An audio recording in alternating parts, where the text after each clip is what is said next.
Boa noite. Me chamo Antônio Carlos, tenho 40 anos e sou de Belo Horizonte, Minas Gerais. Cresci escutando as histórias que meu pai e meu avô contavam sobre assombrações, fantasmas e criaturas que apareciam para as pessoas à noite. Uma dessas histórias aconteceu com meu pai quando ele era apenas um rapaz. E como todo jovem, era bastante inconsequente. Ele sempre contava essas histórias, desde que eu era moleque. E toda vez que ele contava, parecia que era a primeira vez, de tanta empolgação.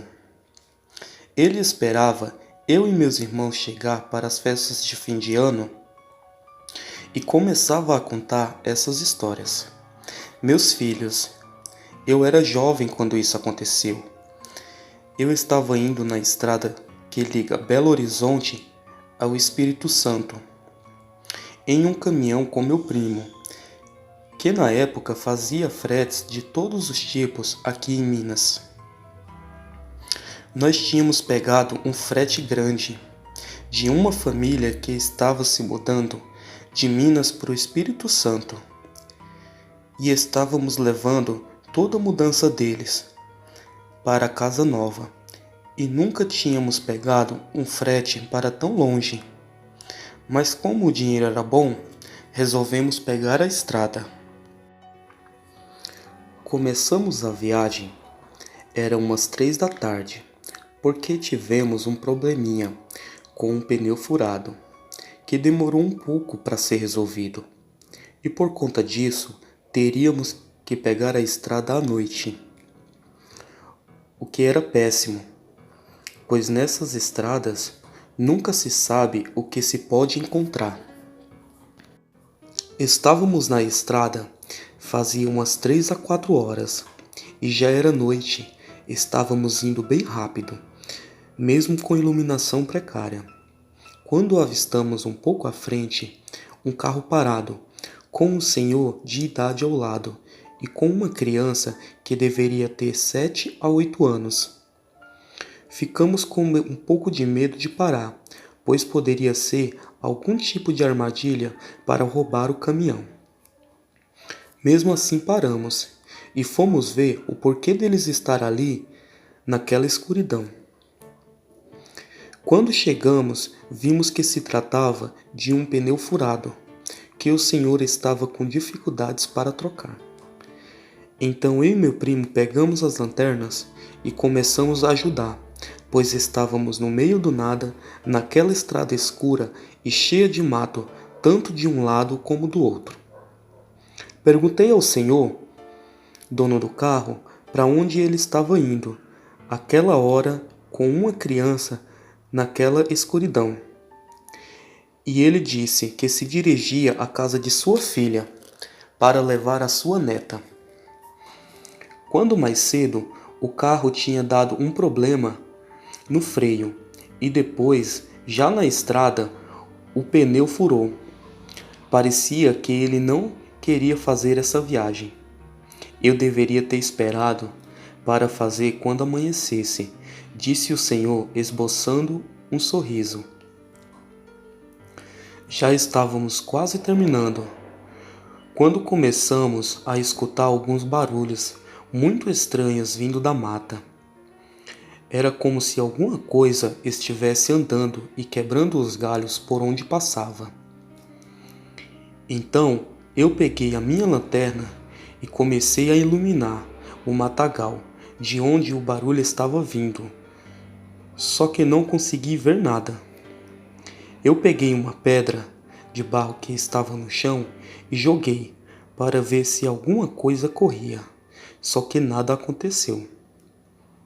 Achei melhor terminar logo, pois não era nada seguro o lugar onde estávamos, principalmente à noite. Quando acabamos de trocar o pneu, eu estava indo de volta ao caminhão com meu primo, quando o senhor estava no carro com sua neta. Quando ele deu partida, o carro não pegou. Ele tentava e tentava e o carro não pegava. Então voltamos e pedimos para ele dar um tempo e depois tentar novamente. Só que nisso, escutei novamente o barulho no meio do mato. Só que dessa vez, andei para tentar iluminar com a lanterna mais perto. Quando me aproximei, vi aquela coisa agachada no meio do mato. Era simplesmente horrível, com grandes braços e olhos estranhos. Sua pele era de um branco bastante pálido e careca. Eu não conseguia dar as costas, então voltei andando de costas, quando aquela coisa pulou para o lado e eu não consegui acompanhar com a minha lanterna. Gritei para o meu primo voltar ao caminhão. E o senhor então conseguiu dar partida no carro. Meu primo estava normal, como se nada tivesse acontecido, falando com o senhor do carro e se despedindo, já que só eu, até o momento, tinha visto aquela criatura. Corri para o caminhão e gritei para ele se apressar. Estava desesperado. E enquanto ele andava calmamente para o caminhão, quando ele chegou e entrou, foi logo perguntando se eu tinha visto um fantasma, pois eu estava pálido e suando. Falei para ele que tinha visto, e ele ficou rindo, dizendo que eu estava brincando. Só que quando ele deu partida no caminhão e os faróis iluminaram o lugar, aquela coisa estava bem à vista, perto do mato. Gritei para ele, pedindo para ele acelerar. E passamos bem ao lado daquela coisa. Nunca tive tanto medo na minha vida. Saímos rápido daquele lugar. E enquanto pelo retrovisor olhávamos aquela coisa ficar para trás. Passamos várias vezes depois pela mesma estrada, porém nunca mais à noite. Sempre que encontro caminhoneiro ou alguém que tem costume de passar naquela estrada, pergunto se já viu alguma coisa estranha, alguma que não consiga explicar. Alguns dizem que sim, outros dizem que não. Só que nenhuma das histórias se aproxima do que eu e meu primo vimos naquela noite. Essas estradas escondem mistérios que nunca realmente saberemos. O que nos resta é tentar espalhar as histórias e torcer para que não aconteça com mais ninguém. Boa noite.